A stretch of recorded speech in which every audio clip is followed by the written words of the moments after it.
오늘의 말씀은 요한복음 20장 19절부터 23절까지 또 한 절씩 교독하겠습니다. 이날 곧 안식 후 첫날 저녁 때에 제자들이 유대인들을 두려워하여 모인 곳에 문들을 닫았더니 예수께서 오사 가운데 서서 가라사대 너희에게 평강이 있을지어다. 이 말씀을 하시고 손과 옆구리를 보이시니 제자들이 주를 보고 기뻐하더라. 예수께서 또 가라사대 너희에게 평강이 있을지어다. 아버지께서 나를 보내신 것 같이 나도 너희를 보내노라. 이 말씀을 하시고 저희를 향하사 숨을 내쉬며 가라사대 성령을 받으라. 너희 같이 합독합니다. 너희가 네 죄든지 사하면 사해질 것이요 네 죄든지 그대로 두면 그대로 있으리라 하시니라. 아멘. 이 시간에 21절에 아버지께서 나를 보내신 것 같이 나도 너희를 보내노라.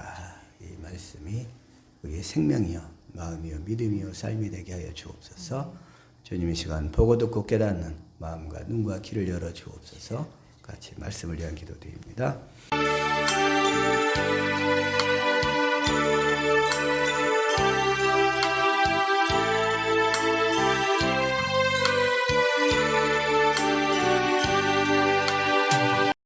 아멘. 참 어쨌든 주님께서는 우리 삶을 통해서 자 로마서 8장 28절 다 한번 합독합니다. 시작. 우리가 알거니와 하나님을 사랑하는 자 곧 그 뜻대로 부르심을 입은 자들에게는 모든 것이 합력하여 선을 이루느니라. 이 말씀이 무슨 의미? 우리가 단 그 뜻대로 부르심을 입은 자들에게는 그 뜻대로 부르심을 입은 자들에게 모든 것이 합력하여 선을 이루느니라. 우리에게 그 찾아오는 질병을 통해서 하나님께서 또 새로운 생명을 구원할 길을 열어주신다는 거예요. 그렇게 우리 삶 속에 이루어지는 일에는 우연이란 없다. 우연이란 없어. 그리스도의 뜻 안에서 보면 우연이라는 게 없어요. 하나도. 하나님께서 그래서 그걸 보고 다시 한번 잠깐만 지도 하나만 살펴볼게요. 이게 뭐냐면 헬라 제국을 세운 알렉산더 대왕의 대제국의 영토예요. 알렉산더. 이 어마어마한 땅이죠. 여기 여기 이쪽에 마케도니아라는 조그만 지역에서 맨 위 우측에 이쪽에 아니 마케도니아 지역에서 이 알렉산더가 태어나가지고 이쪽에 터키 지역을 정복하고 여기 이라크 지역을 정복하고 이스라엘 시리아 지역을 정복하고 여기 이집트 지역을 정복하고 그리고 이 메대족 속인 고레스가 세웠던 페르시아를 다 정복하고 나서 그리고 인도의 서북부까지 다 정복한 그 대제국을 건설한 이 알렉산더 대왕이 20세 나이로 아버지 그 필립 2세를 계승해가지고 왕이 돼서 그래가지고 33살까지 약 13년 동안 정복 전쟁을 이제 시작을 했는데 그 사람이 어쨌든 그 당시에 세계 대제국을 이뤘어요. 가장 넓은 영토. 칭기스칸 다음에 물론 이제 칭기스칸은 그 한참 후니까 알렉산더는 BC 356년에 태어나서 323년에 죽었어. 그러니까 나이 이제 33살의 나이로 죽었는데 그 뒤로부터 약 그 1000년 후에 몽고 제국이 세워지는 거잖아요. 1000년 후에. 그러니까 이 당시까지는 가장 큰 세계 대제국을 이루었던 사람인 거예요. 이게 역사상 가장 넓은 영토를 이룬 사람인데 이런 사람이 갑자기 33살에 고열로 세상을 떠났어. 고열로. 뭐냐면 그래가지고 고열로 열흘 만에 세상을 떠났는데 그 사인은 뭐냐? 말라리아라는 거예요. 말라리아. 모기 한 마리에 물려가지고 바벨론 근처 외곽 지역에 그쪽 지역에서 이 말라리아를 옮기는 모기에 물려가지고 물린 지 열흘 만에 고열로 죽었어. 다시 말해서 아주 하찮은 미물에 의해서 이 알렉산더가 그렇게 죽더라 이는 거야 이게. 그래서 그 모기 한 마리만 없었더라면 세계사의 판도가 완전히 확실히 바뀌었다는데 모기 한 마리가 세계사의 판도를 완전히 뒤집어 버렸다는 거. 그게 세계 그 사학자들이 그렇게 분석을 하고 있어요. 이 알렉산더의 그 감기, 독감도 아니에요. 독감도 아니고 그냥 일반 감기인데 일반 감기가 코로나 이후에 이렇게 세게 와가지고 사람을 이렇게 괴롭히더라고. 그냥 코와 목에 그냥 가래를 가득 끓게 해가지고 말도 잘 못하게 나오고 그리고 입맛이 없어. 입맛 첫째. 그리고 그냥 기침을 그렇게 많이 하게 만들고 독감도 아니고 코로나도 아닌데 코로나는 바로 이렇게 진단하면 이게 간단히 요즘에 그 약 뭐죠? 그 코로나 약? 아니 팍스로비드. 그 코로나 약 그 팍스로비드를 먹으면 바로 나. 일주일 이내에 다. 그다음에 독감은 독감 타미플루. 타미플루. 독감은 그 타미플루 약을 처방하면 바로 나. 그런데 문제는 일반 독감은 그런 약이 없어. 그냥 일반 감기 약이야. 그러다 보니까 약도 많고 오래 가더라고 이게. 야, 이 바이러스가 이 모기 한 마리가 알렉산더를 그렇게 그냥 꼬꾸라지게 만들었듯이 이 조그마한 바이러스 이 인플루엔자 하나가 사람을 이렇게 힘들더라 하더라 이거죠 이게. 그러나 예전 같았으면 그렇게 죽었을 사람들이 되게 많을 거예요. 예전 같았으면 알렉산더처럼. 요즘에는 그래도 의학기술이 발전해서 약들이 많잖아요. 내가 생각해 보니까 우리 심정희 사모님도 내 몸 안에 그 염증 수치를 보니까 24까지 왔어. 보통 사람들은 염증이 0.5 이하래요. 0.5. 내가 4까지 갔더라고 그때. 4고. 사모님은 상당히 심각한 상태였지. 그래가지고 바로 그냥 더 이상 못 견디니까 바로 이제 입원하게 됐는데 그 염증을 그렇게 일으켜. 그러니까 막 병균이 들어오니까 우리 뇌에 있는 그 백혈구 수치가 그만큼 이게 투정하면서 싸우느라고 막 늘어나는 거예요. 그게. 그래가지고 염증을 이렇게 막 일으키는 거예요. 그래서 항염증, 항산화제 이런 것을 많이 먹어야 우리 몸에 그런 면역 체계가 바르게 서게 되는데. 그래서 하나님께서 참 우리에게 많은 이 의약품을 주시고 또 이렇게 건강에 대한 지식을 주셔서 이게 또 믿음으로 잘 승리하게 하시는 줄로 믿습니다. 아멘. 네, 하버드 대학의 철학과 교수 중에 그 화이트헤드라는 교수가 하나 있어요. 화이트헤드. 이 사람은 뭐라고 그러냐면 세계의 그 3대 고백록이 있대. 3대 고백록. 그러니까 그게 뭐가 있냐면 어거스틴의 참회록이 있고 그다음에 톨스토이의 참회록이 있고 또 루소의 고백록이라는 게 있어. 책이 3가지가 있어. 그래서 어거스틴의 참회록 부분과 그의 그 부분은 다 함께 한번 하기로 하고 그러면서 그 사람이 뭐라고 그러냐면 현대 모든 철학은 다 플라톤의 그 철학을 다 주석을 단 거래. 현대 모든 철학들이. 그리고 현대 모든 신학은 어거스틴의 주석이라는 거예요. 현대 모든 신학이 어거스틴의 주석이다. 그래서 어거스틴이라는 그 사람이 원래 젊었을 때는 그 엄마가 자기 아버지는 이교도였고 그 엄마가 그 모니카라는 여자였는데 모니카가 그 어거스틴을 정말 주님 안에서 이렇게 살도록 하기 위해서 눈물로 이렇게 기도했던 사람이에요. 그냥 어거스틴을 위해서. 그래가지고 어거스틴이 나중에 이제 30대 때 주님 앞으로 돌아와가지고 그래서 이제 그 당시에 그 모든 신학의 기초를 다 토대를 정리한 사람이에요. 이게 구속, 은혜, 바울신학 이런 부분에 대해서 다 정리한 사람인 거예요. 요즘에 이제 참 사람이 이렇게 건강하게 사는 거, 질병에 시달리다 보니까 건강하게 사는 것에 대해서 조금 관심이 높은데, 레질리언스 파워라고 있어요. 레질리언스 파워. 레질리언스. 그게 뭐냐면 인간의 심리적, 정서적 회복력을 의미하는 거예요. 인간의 심리적, 정서적 회복력. 그래서 어려운 상황에서도 우리가 이런 긍정적인 마인드와 자신감을 유지하여 문제를 해결할 수 있는 능력, 이렇게 얘기하는데, 물론 우리가 긍정적인 사고방식을 갖는 것은 중요하죠. 그래서 이제 긍정에 관한 책도 긍정의 힘, 조엘 오스틴이 긍정의 힘이라는 책도 썼고, 막 적극적인 사고방식도 나오고 그러는데, 그런 것들이 부정적인 사고방식을 갖는 것보다는 훨씬 더 좋죠.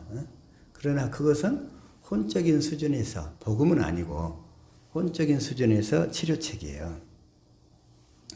그래서 그런 그 레질리언스 파워 해가지고 치유와 회복에 영향을 미치는 요인들을 5가지로 얘기를 해놨어요. 5가지. 그게 뭐냐면 첫 번째는 사회적 지지를 받아야 된다는 거예요. 사회적인 지지. 두 번째는 자기 효능감, 자기 만족감이 있어야 돼요. 그 다음에 이제 세 번째는 긍정적인 태도가 중요하다는 거예요. 그리고 네 번째는 스트레스를 관리를 잘해야 된다는 거예요. 물론 우리도 스트레스가 우리의 면역력을 파괴시키는 요인들이잖아요. 스트레스가. 그 다음에 5번은 적절하게 자기 자신을 잘 돌봐야 된다는 거예요. 운동을 통해서든 여러 가지 자기의 필요를 알고 잘 채워주는 거. 또 건강관리를 위해서 여러 가지 비타민 요법이든 이런 걸 잘 해야 된다는 거죠. 그게 이제 레질리언스 파워 했는데, 그 중에서 이제 우리 한국인들이 그 레질리언스 파워가 제일 가장 강하다고 그래야 되겠냐? 왜냐면 6.25 이후에 우리는 한국 사회가 그냥 급격히 이렇게 부흥해가지고, 기독교도 보급되고, 경제발전도 이렇게 하고, 세계사에 유례가 없을 정도로 우리 한국인들이 급격히 성장한 나라라는 거예요.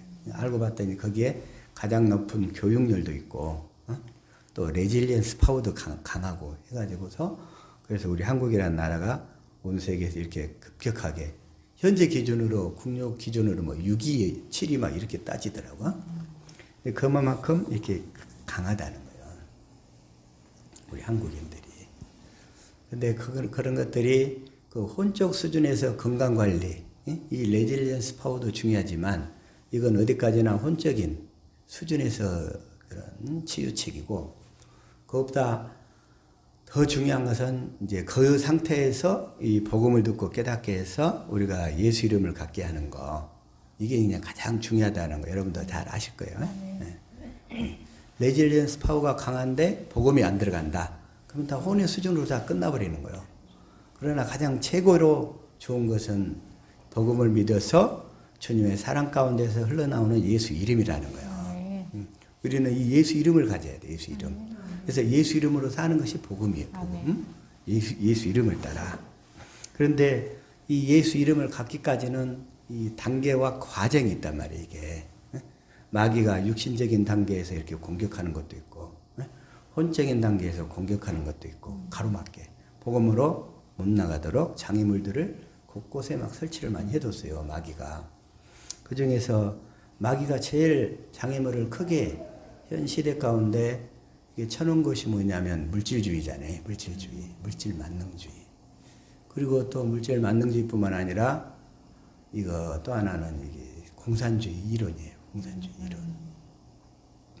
공산주의 이론을 통해서 공산주의 이론은 뭐냐면 특히 그게 우리 한국 사회에서는 이제 주사파 이론하고 이제 그쪽으로 많이 변질이 됐는데 조금 더 진화된 거지.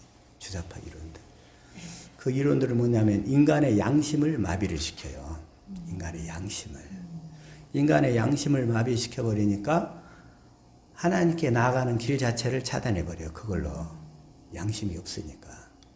그래서 그러니까 양심이라는 건 중요하지만 우리가 또 양심으로 살지 않지만 마귀는 공산주의 이론을 통해서 또 주사파들의 이론을 통해서 우리 양심에 말하자면 양심을 화인맞게 만든다는 거예요.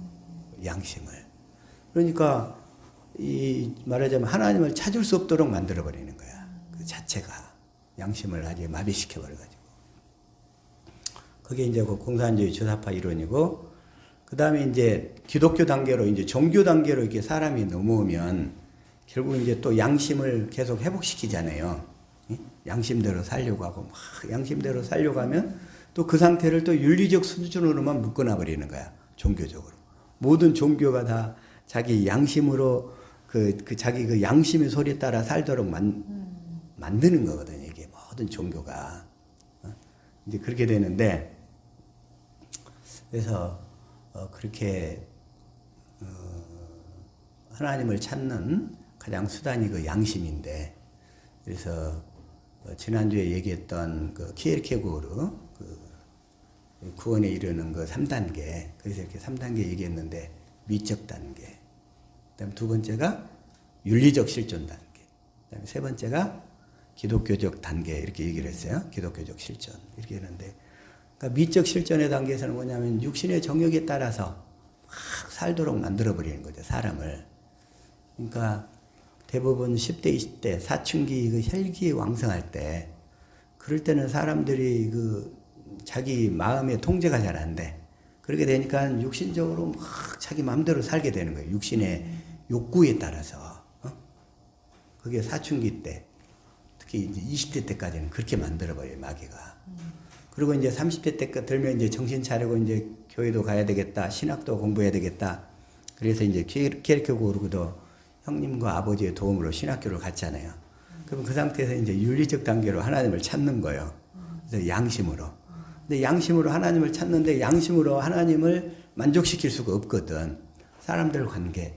내 양심이 예민해지면 예민해질수록 아주 그 사소한 것에 의해서도 죄책감을 갖게 된단 말이야. 그래가지고 죄책감이 또 극치를 이루어가지고 그냥 거기서 또 무너져 버린단 말이야, 이게. 그러니까 마귀는 딱 두 가지 있어. 율법을 지키려고 노력하면 노력할수록 양심이 첫 번째 둔해져 버려. 율법을 지키려고 행위로 나가면. 그래가지고 그 양심을 이렇게 둔화시켜버리고, 그리고서는 이제 양심이 둔화된 가운데서, 그래가지고서는 이제 어떻게 되냐면 이제 사람이, 이 하나님의 말씀을 지키려고 행위로 이렇게 나가다 보니까 계속 그 절망 가운데 좌절하게 되고, 또 쓰러지고 넘어지고, 또 가서 이제 교회 가서 기도하고 또 쓰러지고 넘어지고, 이런 과정을 자꾸 악순환을 반복되도록 만드는 거예요, 마귀가. 그래서 우리가 율법을 믿음으로 내가 행위로 구원받으려고 하면 우리 양심도 둔해지고 마음이 강팍해져요. 그 특징 자체가. 그래서 우리는 둔해지려고 더 예민해지려고 노력하는데 우리 양심이 더 둔해져 버려요. 율법주의로, 거짓 신앙으로. 마귀가 하는 방법이 또 그런 거예요, 이게. 그래가지고서 그러니까 미적 단계에서는 아까 육신의 정욕을 따라서 살아가지고 그 육신의 정욕을 추구한 결과 따르는 여러 가지 안 좋은 영향에 의해서 사망에 이르도록 만들어버리고, 그 다음에 이제 윤리적 실존의 단계에서는 자꾸 양심으로 살도록 하는데, 우리가 성경 말씀을 지키게 하려고 노력하게 해서 우리 양심을 둔화되도록 만들어버리는 거예요. 나중에 마음에는 식어버려가면 마음은 냉담한데 하나님 말씀을 지킬 수 없는 내 자신만 남게 되는 거예요, 이게. 그게 그 방법이고. 그러니까 마귀가 여러 가지 경로로 우리 인간이 복음을 이루지 못하도록 이 장애물을 곳곳에 이렇게 설치를 해놨어요. 그래가지고 이제 그 윤리적 실존에서 그 양심으로 죄책감을 깨달았고, 우리가 이제 절망해서 절망 가운데 이제 하나님을 찾아야 우리가 주님께 이르게 된다는 게 이제 키에르케고르의 주장이란 말이에요. 그래서 하나님 앞에 단독자로 서야 된다. 단독자로. 근데 보니까 그 동양이나 서양이나 할 것 없이 보면 육체적 단계에서, 그 미적 실존의 단계에서 가장 방탕하게 살았던 사람들 하면 떠오르는 사람들이 누구냐면 돈후안이라고 있었어. 돈후안. 네, 이 사람 아주 바람둥이고, 또 내지는 아주 그냥 외모상으로는 아주 그냥 멋지고, 그리고 여자들을 이렇게 꼬시는 그 능력이 아주 탁월하고, 그래가지고 또 정복하고는 또 딴 여자 타고. 그리고 또 하나 이제 또 한 사람이 누구냐면 이게 카사노바라는 사람이 있었죠. 1700년대 사람, 카사노바. 옛날 유럽 여행 갔을 때, 베네치아 갔을 때, 그 베네치아에서 이 카사노바가 목사 노릇도 하면서 수녀들을 많이 꼬셨대. 처녀들을. 그게 바로 이제 미적 실존의 단계에서 사람들이 나타나는 모습인 거예요. 이게 육신의 종욕에 따라서 질질 끌려다니는 그런 단계예요. 그래서 이제 미적 단계, 이제 윤리적 실존 단계, 그러면서 이제 종교적 실존, 종교적 실존이라는 게 이제 그 기독교적 실존을 얘기하는데, 그래서 이제 이 단계를 통해서 이제 우리는 주님 앞에 서게 되는데, 윤리적 단계에서 종교적 단계로 변화될 때, 그게 꼭 통과하게 되는 게 이제 로마서 7장 19절부터 이렇게 되는 거죠. 시작. 내가 원하는 바 선은 하지 아니하고 도리어 원치 않는 바 악은 행하는도다. 내가 선하게 살고 싶은데 오히려 약한 행동만 더 하게 되는 나의 모습을 보게 되고 좌절하게 되는 거예요. 그러면서 다시 한번 20절. 만일 내가 원치 아니하는 그것을 하면 이를 행하는 자가 내가 아니요 내 속에 거하는 죄니라. 내 속에 거하는 죄니라. 내 속에 내 육신의 생각과 마음에 내 육신의 생각에 거하는 죄니라. 21절. 그러므로 내가 한 법을 깨달았노니 곧 선을 행하기 원하는 나에게 악이 함께 있는 것이로다. 내가 한 법을 깨달았어요. 그것이 뭐냐? 선을 행하기 원하는데 나에게 악이 함께 꼭 따라 나온다는 거예요. 악이. 왜냐하면 우리 육신의 생각을 통해서 마귀가 우리 육신의 생각에다 약한 생각들을 자꾸 떠올리게 만들거든요. 이게 마귀가. 그러니까 내가 선을 행하려고 하면 이 하나님 말씀대로 살려고만 하면 마귀가 이게 자꾸 내 생각 속에다 악한 생각을 집어넣어 주는 거예요. 그냥. 그래서 나에게 악이 함께 있는 것이로다. 22절. 내 속 사람으로는 하나님의 법을 즐거워하되 내 속사람, 그래서 내 마음은 하나님의 법대로 살고 싶어. 그런데 하나님의 법대로 살고 싶은데 그 하나님의 법에서 내가 아직 이 율법의 단계가 있는 상태야. 율법으로. 복음을 몰라. 그래서 이 율법으로 살다 보니까 율법으로 사는 상태는 내가 말씀대로 하나님 말씀을 지키려고 노력하는 거잖아요. 내가. 그래서 이 하나님, 내 속사람이 율법의 단계에 있을 때 내가 양심을 따라서 하나님의 법대로 살려고 노력하면 노력할수록 자꾸 악한 쪽으로 빠져버린다는 거예요. 그래서 23절. 내 지체 속에서 한 다른 법이 내 마음의 법과 싸워 내 지체 속에 있는 죄의 법 아래로 나를 사로잡아 오는 것을 보는도다. 내 지체 속에서 한다는 법이, 그러니까 마귀가 우리 육신의 생각을 통해서 자꾸 율법에 근거한 여러 가지 그 행위를 하도록 요구한단 말이에요. 그냥. 그래서 자꾸 그냥 안 좋은 생각들을 떠오르게 해가지고 내 마음의 법, 이 율법대로 살고자 하는 내 마음의 법과 싸워가지고 나를 죄의 법 아래로 끌고 가버리는 거예요. 죄의 법 아래로.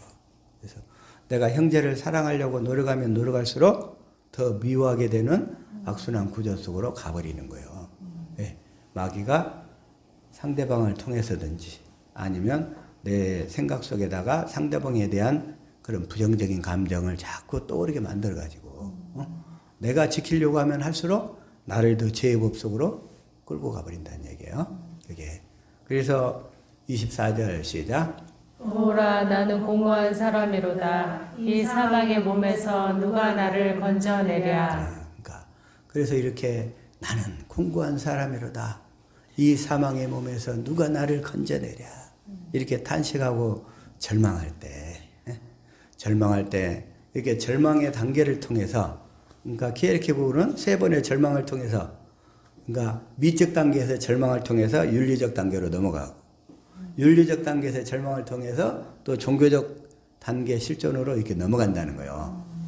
그러나 실제로 물론 미적 단계에서 윤리적 단계로 넘어가는 것도 그런 것에 자기가 육체적인 쾌락을 추구해봤지만 다 쓸데없구나. 이걸 깨달아서 이렇게 넘어가죠. 그게. 그러나 이제 마귀가 윤리적 단계에서 종교적 단계로 넘어갈 때는 이게 쉽게 얘기해서 마귀가 쓰는 방법이 죄와 사망의 법이라는 거죠. 죄와 사망의 법.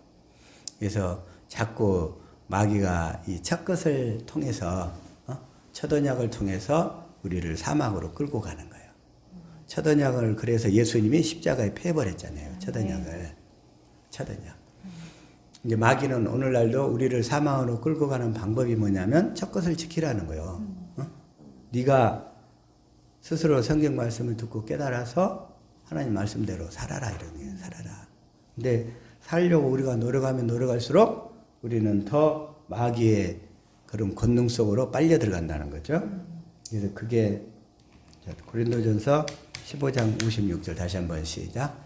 사망에 쏘는 것은 죄요 죄의 권능은 율법이라. 죄의 권능은 율법이다. 죄가 뭐냐면 자 죄를 현상화, 죄를 이렇게 디벨로핑하면 현상화하면 가난, 질병, 저주가 나온다고 그랬죠. 네, 죄를 인격화시키면 마귀라고 그랬어. 마귀. 그래서 마귀의 권능은 율법이라는 거예요. 네? 자, 마귀의 권능이 뭐예요? 율법. 그러니까 죄를 인격화시키면 마귀라는 거예요. 죄를 인격화시키면 마귀. 네? 현상화시키면 가난, 질병, 저주가 나오고. 이 말씀 아시겠죠? 그래서 마귀의 권능이 율법이라는 거예요. 그래서 이 모세 율법을 가지고 우리를 죄와 사망의 법으로 끌고 가서 우리를 죽이는 거예요. 그냥 마귀가. 그래서 우리를 죽이는 방법이 그런데 그래서 우리 인간은 아까 얘기한 대로 알렉산더도 말라리아 하나 가지고서 무너져 버렸잖아요. 지난주에 저도 우리 사모님도 마찬가지지만 감기 바이러스 하나로 고생을 했어. 근데 그거 보니까 사도행전 12장 22절 봅시다. 한번 시작. 백성들이 크게 부르되 이것은 신의 소리요 사람의 소리는 아니라 하거든. 그러니까 헤롯이 먼저 21절부터 읽어야 되겠 시작. 헤롯이 나를 택하여 왕복을 입고 위에 앉아 백성을 효유하되. 효유한데 그랬죠? 이걸 표준 성경으로 읽어볼까요? 시작. 지정된 날에 헤롯이 용포를 걸쳐 입고 왕자에 자정하여 그들에게 연설하였다. 그들에게 연설을 하는데 22절. 그때 군중이 신의 소리다 사람의 소리가 아니다 하고 외쳤다. 그러니까 23절. 그러자 즉시로 주님의 천사가 헤롯을 내리쳤다. 헤롯이 하나님께 영광을 돌리지 않았기 때문이다. 그는 벌레에게 먹혀서 죽고 말았다. 벌레에서 먹혀서 죽고 말한 거예요. 이렇게. 헤롯이 하나님께 영광을 돌리지 아니한 거로. 그러니까 우리 인간은 헤롯이 그 당시 왕이잖아요. 아무리 왕이라 할지라도 바이러스 하나 못 이긴다는 거예요. 이게 그만큼 질그릇처럼 깨지기 쉬운 게 우리 인간의 육신의 본성이에요. 육신의 본성. 그러는데 그렇게 까불다가 온 세상을 다 정복할 듯이 다 다니다가 그렇게 모기한테 물려 죽는 게 인간이더라. 이게 인간. 우리 자신을 그렇게 보면 내세울 것도 없죠. 그리고서 또 아까 전번에 얘기했던 벤자민 프랭클린 얘기했던 사람이 그 사람이 20대에는 의지를 강조했었고 30대 때는 뭐지라고 그랬죠? 30대 때는 기지, 지혜, 순발력. 그 다음에 40대에는 판단력에 의해서 이렇게 좌우된다고 그랬는데 우리 그 육신의 생명도 점차적으로 10대, 20대 때는 그 미적 단계니까 육신이 이렇게 질질 끌려다녀. 그러다가 이제 30대, 40대 때는 그러지 않고 내가 이렇게 살면 안 되지. 그래서 이런 윤리적인 판단력과 가치를 중시 여겨야지. 이렇게 살아. 그 다음에 50대, 60대 때는 이제 정말 하나님 앞에 바르게 서서 이렇게 살아야지. 이렇게 이제 결단하기도 하는데 거기서 우리 50을 나이를 뭐라 하냐면 이순이라고 그러고 40대 나이를 불혹이라고 그런단 말이에요. 어떤 것에도 미혹되지 않는다. 40대. 50대 때는 이순. 모든 게 다 순하게 다 들린다니 걸리는 거 없이 자연스럽게 다 들린다고 그러는데 육신의 생명으로 살아도 이렇게 살아진다는 거예요. 이게 육신의 생명으로 사람들과의 관계가 다 원활해지고. 그러나 이제 그것보다 더 중요한 것은 우리가 육체적인 특질이 강하기 때문에 신앙적으로 이렇게 살기가 그만큼 어렵다 하는 그런 단계로 이렇게 3단계 제시를 했었는데, 그런데 어쨌든 아까 북한의 집사님 같은 경우도 97년도 고난의 행군 때 중국의 하얼빈에 가가지고 거기서 좀 복음을 받았어. 그랬는데 이제 2003년도에 어쨌든 다시 들어와서 2003년도에 어떻게 이제 탈북을 하게 된 거지. 이제 탈북을 했는데 이제 진정한 몸은 북한에서 이렇게 빠져나왔다. 몸은 자유를 누렸지만 실제로 마음에서는 자유가 없었다. 이 얘기죠. 그러니까 몸이 빠져나오는 사건이 우리는 뭐냐면 홍해라고 그러죠. 홍해. 애굽에서 빠져나온 상태. 몸은 마귀의 노예로부터 빠져나왔어. 북한이라는 체제로부터 빠져나왔어. 그러나 우리가 진정한 마음의 자유를 누리려면 요단강을 건너가야 된다고 그랬죠. 요단강. 그게 바로 영혼의 구원을 입는 단계. 그래서 그 영혼의 단계를 구원하기 위해서는, 그러니까 몸이 구속과 억압과 핍박 속에 있을 때는 주님을 더 간절히 사랑할 수가 있었는데, 몸이 자유로움을 잊게 되고 나만의 풍부에 처하게 되다 보니까 신앙을 다 팔아먹게 생겼더라. 이런 얘기야, 그냥. 실제로. 사람들이 잘 살 때는 그래서 하나님을 다 많이 무시를 하게 돼. 하나님을 잊어버리고 살게 되고. 잘 살 때.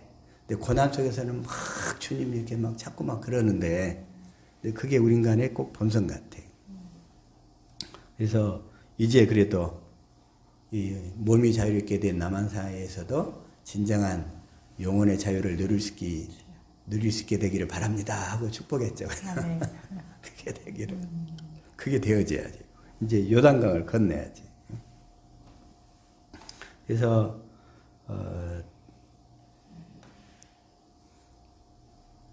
그래서 지금 우리 오늘의 그 본문을 보니까, 요한복음 20장 19절부터 다시 한번 읽어봅시다. 시작. 이날 곧 안식 후 첫날 저녁 때에 제자들이 유대인들을 두려워하여 모인 곳의 문들을 닫았더니 예수께서 오사 가운데 서서 이르시되 너희에게 평강이 있을지어다. 평강이 있을지어다. 그래서 안식 후 첫날, 그렇죠? 안식 후 첫날. 저녁 때 제자들이 유대인들을 두려워 모인 곳의 문들을, 예수께서 어떤 상태였어요? 문들을 닫았더니 예수께서 오사. 예수님은, 부활하신 예수님은 시공을 초월하시는 분이잖아요. 부활하신 예수님. 문들을 닫았는데 딱 들어오셨어. 예수님은 이 신령한 몸을 이미 입고 있었어요. 부활하실 때. 그래서 이 신령한 몸을 입는 것이, 다시 한번 고린도전서 15장 22절 시작. 아담 안에서 모든 사람이 죽은 것 같이 그리스도 안에서 모든 사람이 삶을 얻으리라. 아멘. 그리스도 안에서 모든 사람이 삶을 얻으리라. 아멘. 그리스도 안에서. 그런데 23절. 그러나 각각 자기 차례대로 되리니 먼저는 첫 열매인 그리스도요 다음에는 그가 강림하실 때에 그리스도에게 속한 자요. 순서가 있다는 거죠. 자, 모든 사람이 이렇게 삶을 얻게 되는데 차례대로. 첫째는 그리스도, 그 다음에는 그가 강림하실 때 그리스도에게 속한 자. 그 다음에 24절. 그 후에는 마지막이니 그가 모든 통치와 모든 권세와 능력을 멸하시고 나라를 아버지 하나님께 바칠 때. 그 다음에 아까 첫 번째는 예수 그리스도가 아까 신령한 몸을 입고 삶을 얻었어. 그 다음에 두 번째는 그가 강림하실 때 그리스도에게 속한 자요. 주님이 재림하실 때 그리스도에게 속한 자. 그러면 이제 우리들 같은 경우는 주님이 재림이 우리 당대에 오시지 않는다면, 당내에 오신다면 이대로 불림을 받고 가는 거고, 만약 이때 안 온다면 먼저 낙원에 있다가 거기서 주님과 함께 이 땅에 함께 오는 거예요. 그때 그가 강림하실 때 그리스도에게 속한 자요 그러잖아요. 그런 사람들이 그리스도처럼 신령한 몸을 입게 된다는 거예요. 이 신령한 몸. 먼저 우리는 영혼만 구원받아 하늘나라에 갔다가 그 낙원에 있다가 거기에서 있다가 주님 재림하실 때 함께 신령한 몸을 입고 와서 이 땅에 와서 그리고 이제 다시 하늘나라로 영원한 하늘나라로 가게 된다는 거예요. 그 다음에는 그가 강림하실 때 그리스도께 속한 자요. 24절. 그 후에는 마지막이니 그가 모든 통치와 모든 권세와 능력을 멸하시고 나라를 아버지 하나님께 바치리라. 그러니까 마지막으로 부활할 사람들은 뭐냐면 모든 통치와 권세와 능력을 멸하시고 나라를 아버지 하나님께 바칠 때라. 천년왕국이 끝나고 난 다음에 이제 백보자 심판 때 이제 사망 가운데 있는 사람들도 심판을 받고 그 동안에 이제 하나님의 생명을 못 얻던 사람들도 생명을 이제 얻어서 이제 나라를 아버지 하나님께 바칠 때 그때 이제 몸을 입게 된다는 거예요. 그렇게 되는데 이것을 또 49절에 자 49절에 시작. 우리가 흙에 속한 자의 형상을 입은 것 같이 또한 하늘에 속한 이의 형상을 입으리라. 하늘에 속한 이 형상 그리스도처럼 신령한 몸을 입게 된다는 거예요. 50절. 형제들아 내가 이것을 말하노니 혈과 육은 하나님 나라를 이어받을 수 없고 또한 썩는 것은 썩지 아니하는 것을 유업으로 받지 못하느니라.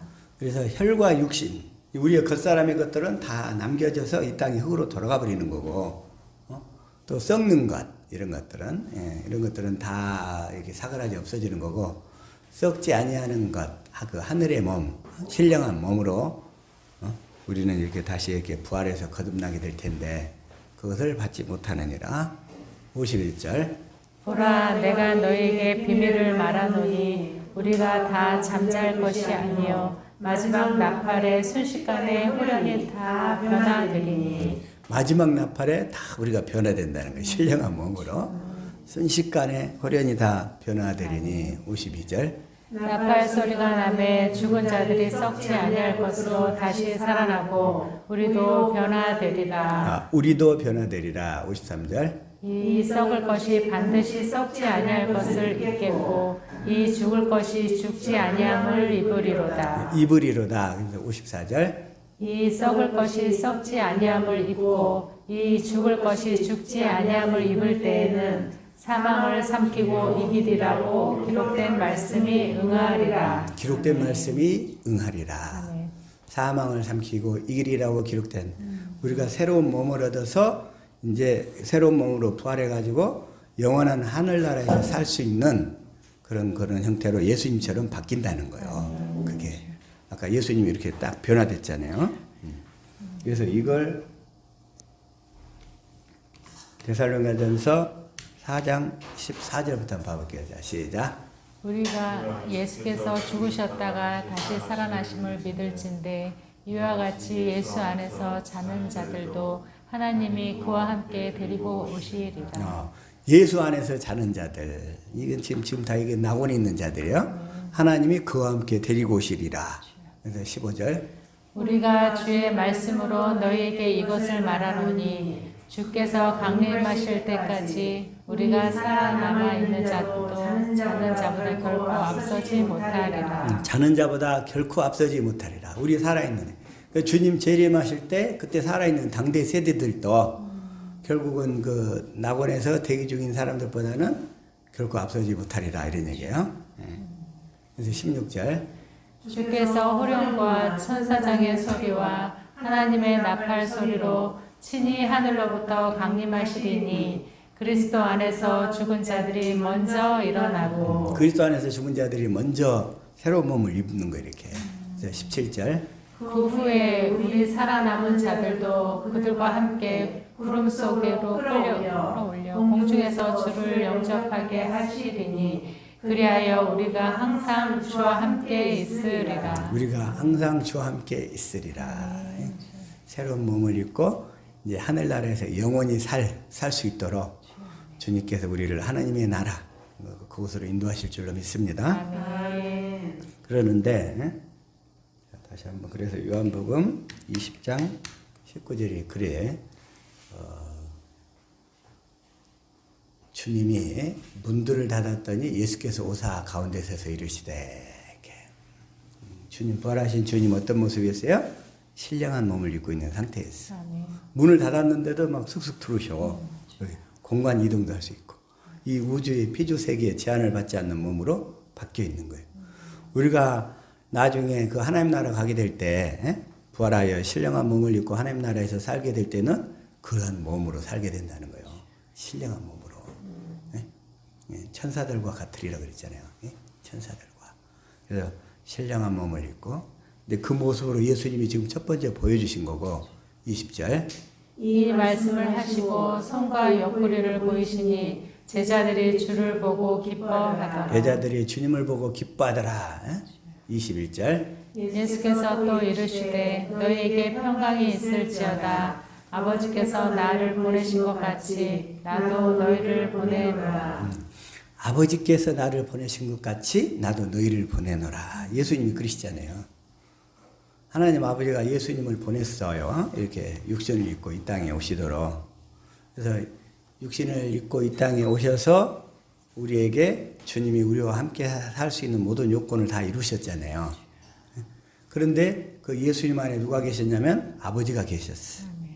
아버지가 그냥 보낼 때 그냥 보낸 게 아니라 아버지의 이름을 줘서 보냈다는 거예요. 그러죠? 아멘. 예수님은 뭘로 오셨냐면 자 요한복음 5장 43절 시작. 나는 내 아버지의 이름으로 왔음에 너희가 영접하지 아니하나 만일 다른 사람이 자기 이름으로 오면 영접하리라. 예수님은 그래서 아버지의 이름으로 오셨어요. 아멘. 아버지 이름을 갖고 오셨다는 거예요. 예수님은 그리고 또 마태복음 1장 21절에서도 어떻게 되었죠? 시작.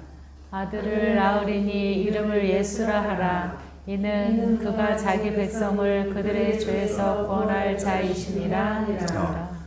예수의 이름을 줘서 하나님 아버지가 보내신 거예요. 아버지의 이름을 줘서. 그랬듯이 예수님은 육신을 입고 오셨을 때 하나님 아버지 이름을 갖고 오셨다는 거. 하나님 아버지 이름으로 오셨어요. 하나님 아버지 이름을 가지고서. 마찬가지로 예수님이 우리를 세상에 보내실 때 어떻게 보내신다고요? 자, 요한복음 20장 21절 다시 한번 읽읍시다. 시작. 예수께서 또 이르시되 너희에게 평강이 있을지어다.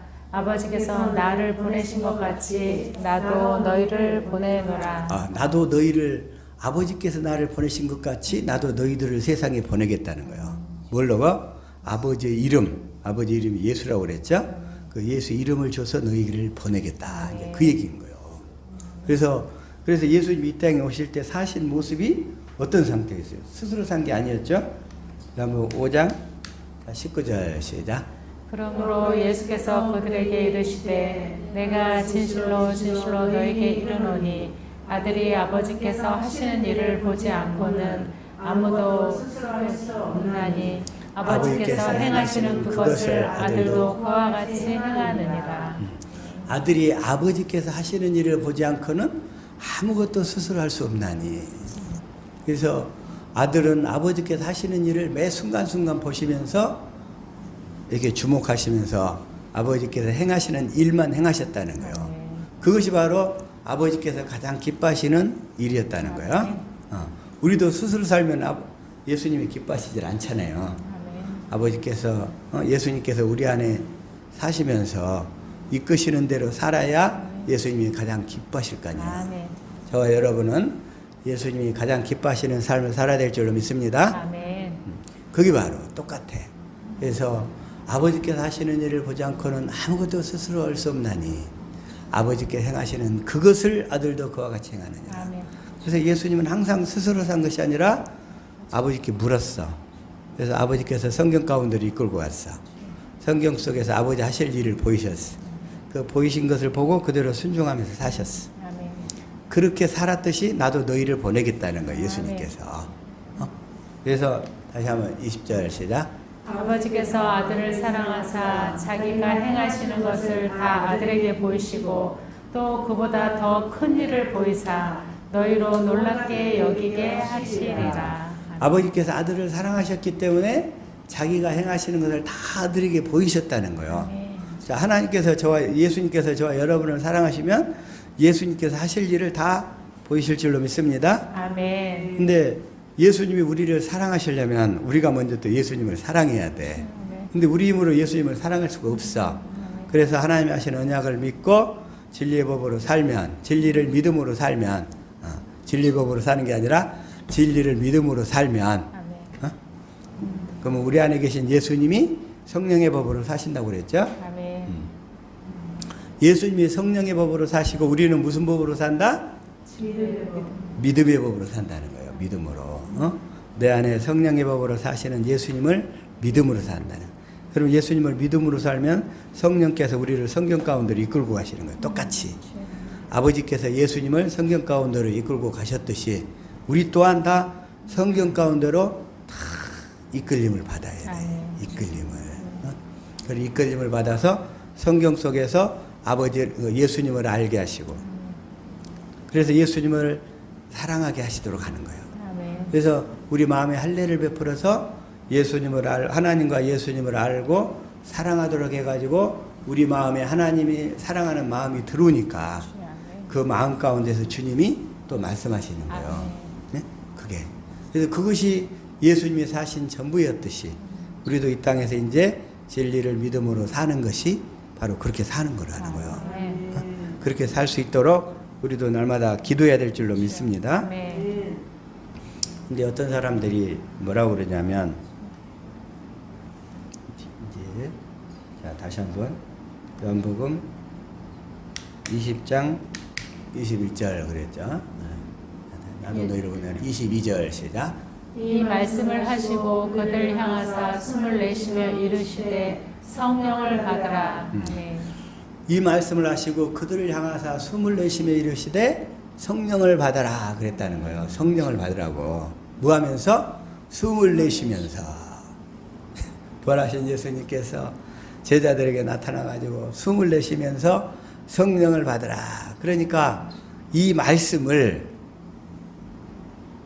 이게 참 교회 안에 이게 가르치는 사람들이 아주 그래서 중요한 거예요. 가르치는 사람이 아주 중요한데 우리 한국 교계에 가장 큰 영향을 미쳤던 사람들 중에 한 분이 누구냐면 토레이 신부라고 그랬죠. 대천덕 신부. 대천덕 신부가 이걸 어떻게 풀어버렸냐면 물론 이 말씀이 자, 창세기 2장 7절 시작.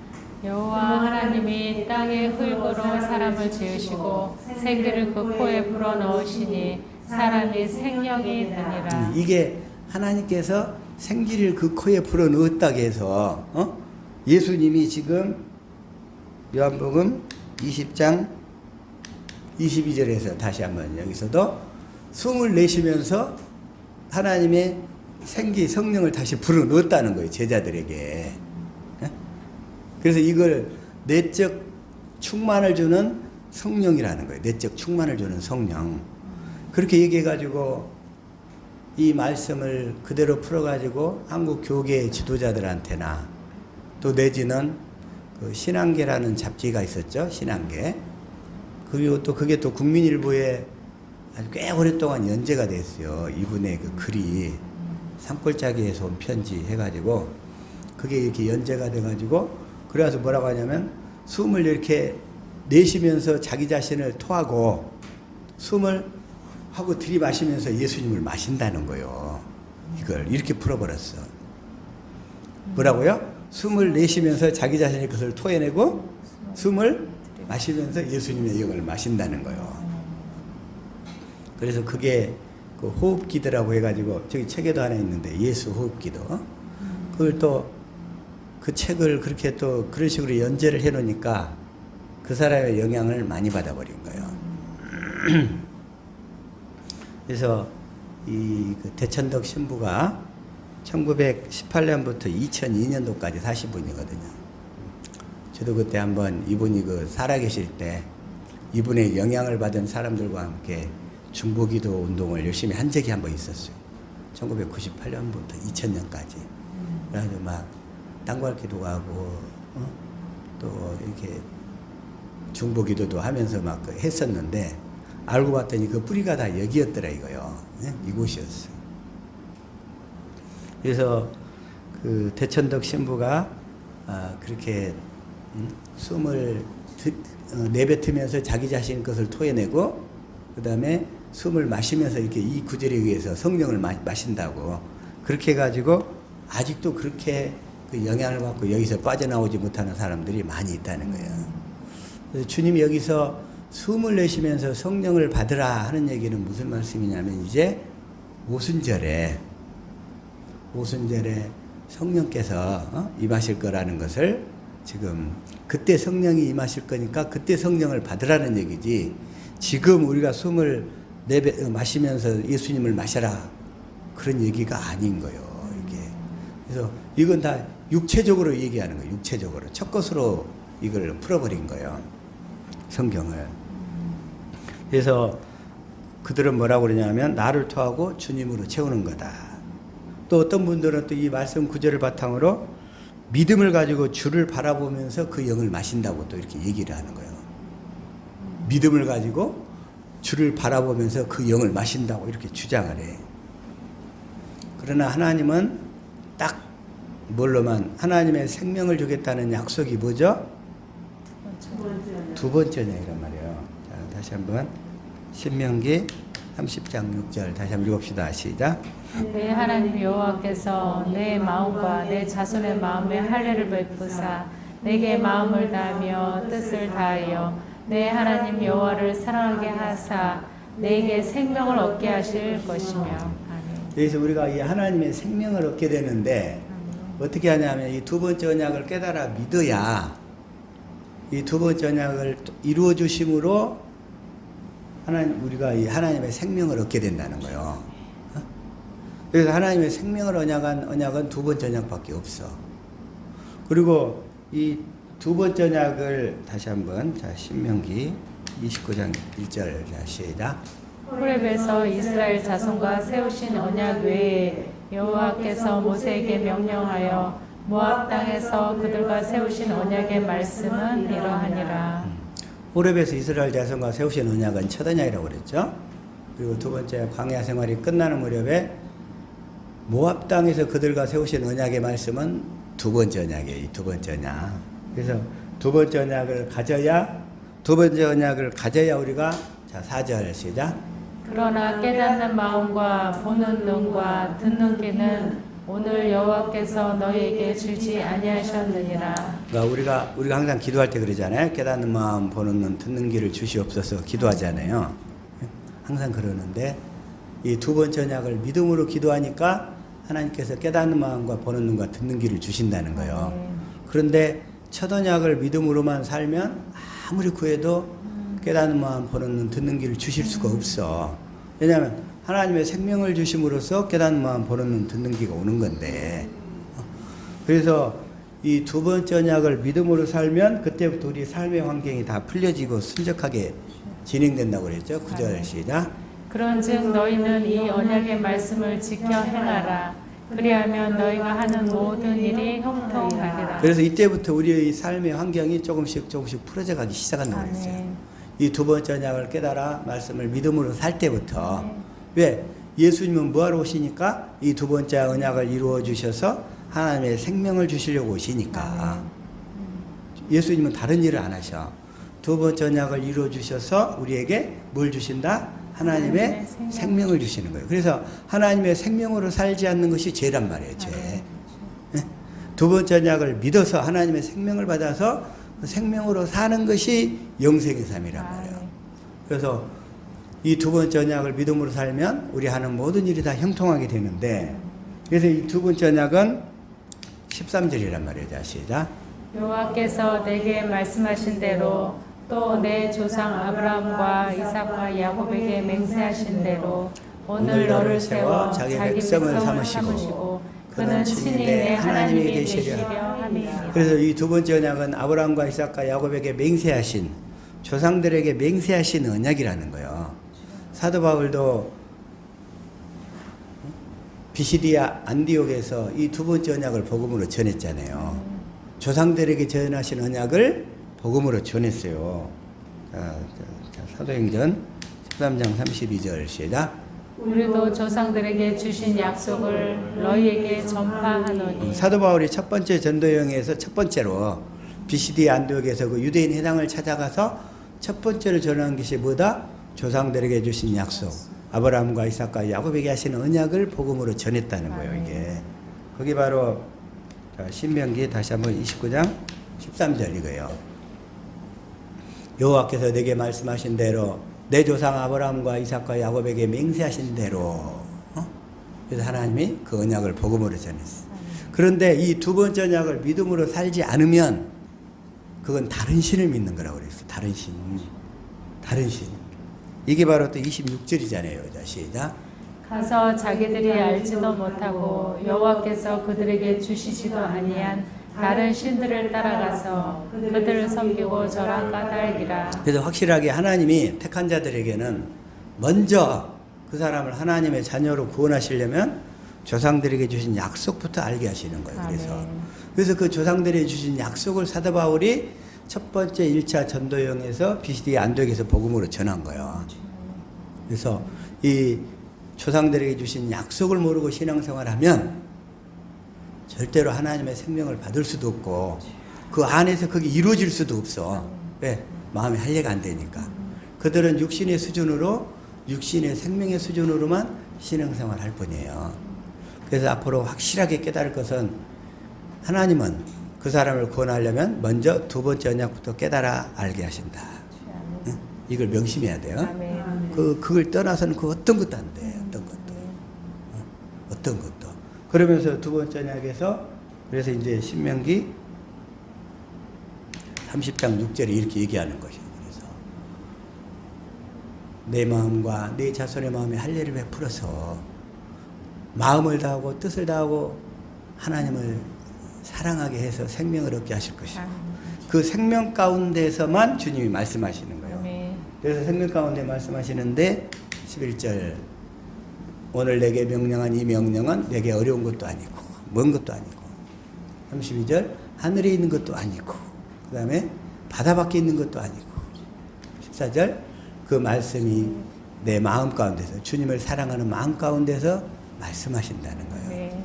그 말씀을 듣고 따르는 것이 복음이라는 거예요. 그 말씀을 듣고 따르는 것이 그 말씀을 듣고 사는 것이 명령이고 복음이라는 거예요.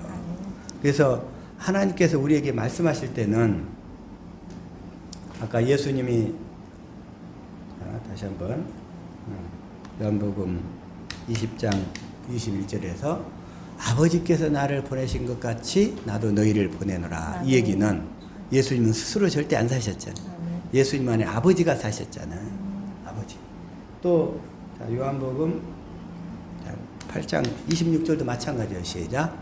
내가 너희에게 대하여 말하고 판단할 것이 많으나 나를 보내신 이가 참되심에 내가 그들에게 들은 것을 세상에 말하노라 하시되 그러면서 27절 그들은 아버지를 가리켜 말씀하신 줄을 깨닫지 못하더라. 그래서 28절 시작. 이에 예수께서 이르시되 너희는 인자를 든 후에 내가 그인 줄 알고 또 내가 스스로 아무것도 하지 아니하고 오직 아버지께서 가르치신 대로 이런 것을 말하는 줄도 아니라. 여기서 오직 아버지께서 가르치신 대로 이러는 것을 말하는 줄 알리라. 그러니까 예수님 안에 육신을 입고 오신 예수님 안에 아버지가 성령의 법으로 사시면서 예수님께 가르쳤어. 그러니까 예수님은 이 사실을 믿음의 법으로 사시면서 성경 속에서 가르침 받아가지고 한 걸음 한 걸음 음성을 듣고 따라가신 거예요. 아멘. 아버지께서 가르치신 대로 이런 것을 말하는 줄도 알리라. 그랬죠? 네.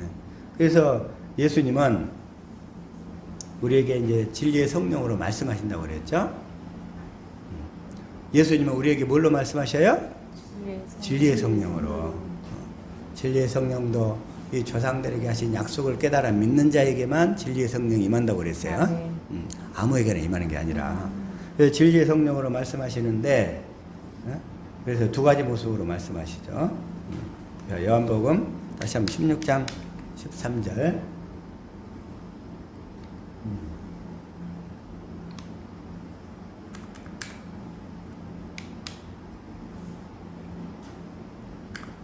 자, 이걸 현대인 성경으로 한번 읽어볼게요. 자, 시작.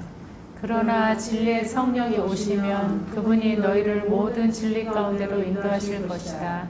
그분은 자기 생각대로 말씀하시지 않고 들은 것만 말씀하실 것이며 앞으로 일어날 일도 너에게 말씀해 주실 것이다. 앞으로 일어날 일도 말씀해 주실 거다. 14절. 그분은 내가 말하는 것을 받아 너에게 알려줌으로써 나를 영광스럽게 하실 것이다. 그분은 내가 말하는 것을 받아서 너희에게 알려줌으로써 나를 영광스럽게 하실 것이다. 15절. 아버지께서 가지신 모든 것은 다 내 것이다. 그래서 나는 그분이 내 말을 받아 너에게 알려주실 것이라고 하였다. 그러니까 진리의 성령은 예수님의 말을 받아서 우리에게 생수로 알려주신다는 거예요. 생수로. 생수로. 이게 바로 진리의 성령이 하시는 일이고, 그래서 이걸 요한복음 6장 63절을 자 한번 쉬운 성경으로 한번 읽어볼게요. 시작. 생명을 주시는 분은 성령이시다. 그러므로 사람의 힘은 전혀 쓸모가 없다. 내가 너에게 한 말은 성령의 말씀이고 생명의 말씀이다. 주님이 성령으로 말씀하신다는 거예요. 그 말씀이 바로 생명이라는 거. 이렇게 얘기하시는데, 그래서 주님이 성령으로 말씀하시는데 이제 두 가지 모습으로 말씀하신다. 첫 번째는가 우리를 요한복음 14장 26절 한번 읽읍시다. 시작. 보혜사 곧 아버지께서 내 이름으로 보내실 성령 그가 너에게 모든 것을 가르치고 내가 너에게 말한 모든 것을 생각나게 하리라. 먼저 주님이 진리의 성령으로 우리를 성경 가운데로 이끌어 가지고 성경 속에서 예수님을 알게 하고 예수님의 사랑을 깨닫게 해서 예수님을 사랑하도록 마음을 다하고 뜻을 다해 하나님 주님을 사랑하도록 만드신다는 거예요. 그래서 사랑하는 마음을 갖게 되니까 그 사랑하는 마음 가운데서 예수님이 다시 또 말씀하시는 거예요. 그 사랑하는 마음 가운데서 하시는 말씀을 뭐라고 하냐면 명령으로 말씀하시는 거예요. 명령으로. 그것을 요한복음 12장 49절 시작. 내가 내 자유로 말한 것이 아니요 나를 보내신 아버지께서 내가 말할 것과 이룰 것을 친히 명령하여 주셨으니. 주님이 이제 우리가 주님을 사랑해서 주님을 사랑하는 마음을 갖게 되면 그 마음 가운데서 하시는 말씀은 명령이라는 거예요. 주님의 말씀은 당연하겠잖아요. 주님은 옛날 임금의 명령도 음행인데 주님은 왕 중의 왕, 왕 중의 왕이신데 당연히 명령으로 말씀하시는 거예요. 그런데 마음을 주시면서 말씀하시기 때문에 그냥 순종이 되어져 버린다고 그랬죠. 아멘. 그런데 마귀가 하는 말에는 마음이 없어. 우리가 억지로 해야 돼. 그러니까 힘드는 거고 그건. 근데 주님은 말씀하실 때 명령하시며 말씀하실 때도 마음을 주시면서 말씀하시기 때문에 순종이 되어져 버린다는 거예요. 아멘. 우리 의지가 저절로 주님의 뜻 앞에 굴복이 되어져 버리는 거예요. 그러니까 율법의 단계에서는 주님의 마음을 경험할 수가 없어 우리가. 그러나 복음의 단계에서는 주님의 마음을 경험하면서 살기 때문에 그 마음으로 순종이 되어져 버리는 거예요. 그래서 주님이 주시는 마음 가운데 하시는 말씀은 대신에 명령이다 이거. 명령하여 주셨습니다. 50절 시작. 나는 그의 명령이 영생인 줄 아노라. 그러므로 내가 이르는 것은 내 아버지께서 내게 말씀하신 그대로니라 하시니라. 그래서 주님이 말씀하신 것은 해야 될까 말아야 될까 이게 우리가 이렇게 왔다 갔다 하는 게 없단 말이에요. 그냥 되어져 버리는 거예요. 그냥. 순종이 되어져 버리는 거예요. 그런데 할까 말까 하고 막 망설여지게 되고 갈등을 겪게 하는 거 있죠. 이건 자기 생각이에요. 자기 생각인가 주님의 뜻인가 분별은 이렇게 결론이 나는 거예요. 결론이. 그래서 주님이 하시는 것은 마음을 주시면서 말씀하시기 때문에 순종이 되어져 버린다는 거예요. 그래서 이게 바로 그래서 우리는 어떻게 산다? 골로새서 3장 17절 시작. 또 무엇을 하든지 말에나 일에나 다 주 예수의 이름으로 하고 그를 힘입어 하나님 아버지께 감사하라. 감사하라. 그래서 우리는 말이나 이래나 주 예수 이름으로 살게 되는 거예요. 아멘. 그런데 자기가 성령의 충만을 받겠다고 아까 나를 토하고 주님으로 채운다고 막 기도를 해. 혹은 믿음을 가지고 주를 바라보면서 막 그 영을 마신다고 막 해. 지금 이렇게 미혹되어 있는 사람이 지금 좀 여러 명 있어요. 지금 여러 명 있어. 근데 그게 아니라 우리는 성령을 구해서 말씀 가운데서 주님을 알고 주님을 사랑하면서 그 사랑하는 마음을 갖게 되면 그 사랑하는 마음 가운데서 주님이 명령으로 말씀하신다는 것. 순종하는 말씀이 순종이 되어지는 말씀을 주신다는 것. 이게 차이점인 거예요. 쓸데없이 성령을 마신다고 막 자기를 토하고 그냥 주님을 마신다고 막 호흡하고 이 마귀의 미혹인 거예요. 마귀의 미혹. 마귀의 미혹. 그래서 그 사람은 우리나라에 복음을 전한다고 왔겠지만 끝까지 이 복음을 온전히 이렇게 모르니까 끝부분에서 이렇게 살짝 미혹돼 가지고 사람들을 엉뚱한 방향으로 이렇게 끌고 가는 거예요. 다 그게 온전한 믿음, 주님께 온전한 성령의 가르침을 받아서 그래서 주님이 주신 것만 가르쳐가는 것이 또 그것만 배워가는 것이 너무나 중요하다는 거예요. 이게 우리나라 사람들도 이제 수많은 사람들이 캄보디아 선교 가고 필리핀 선교 가고 동남아시아 선교 가고 막 세계 각국에 다 선교사를 갔는데 이 올바른 복음을 가지고 파송된 선교사는 극히 적어요. 극히 적어. 가서 그들에게 엉뚱한 다른 복음을 복음으로 전하고 있는 거예요. 이게 실상이야. 물론 아까 RA 토레이 신부 그 대천독 신부도 말이야.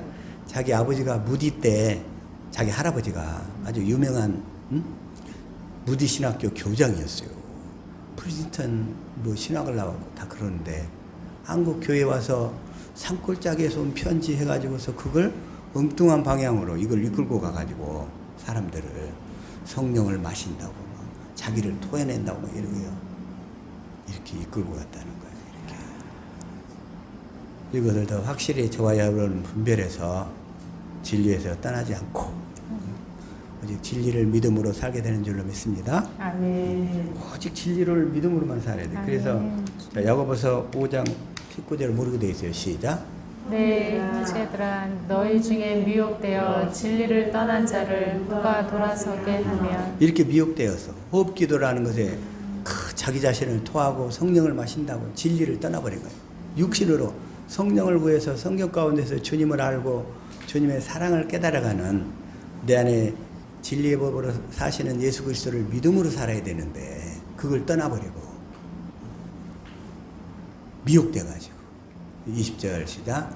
너희가 알 것은 죄인을 미혹된 길에서 돌아서게 하는 자가 그의 영혼을 사망에서 구원할 것이며 허다한 죄를 덮을 것임이라. 이렇게 그 미혹된 길에서 그분들을 돌아서게 해서 그들의 영혼을 구원할 수 있는 저와 여러분이 될 수 있기를 예수 이름으로 축복합니다. 아멘. 네, 기도하겠습니다.